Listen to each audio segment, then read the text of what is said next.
Hi guys, my name is Sila Ahmed. I'm 5 years old. I wanted to be a dentist. Take a look here, I have a case. There are healthy teeth and decayed teeth. This tools, I can clean it. Don't worry, I will finish fast. And another tools, I can give it anesthesia needle. And I can extract it.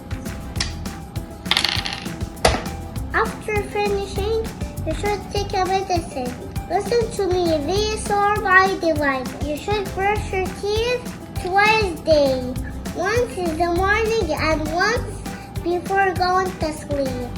Avoid eating unhealthy food like chocolate, candies, French fries, ice cream, pizza. You can eat them just once in a week. When you feel a little sick, you can visit me. Bye-bye.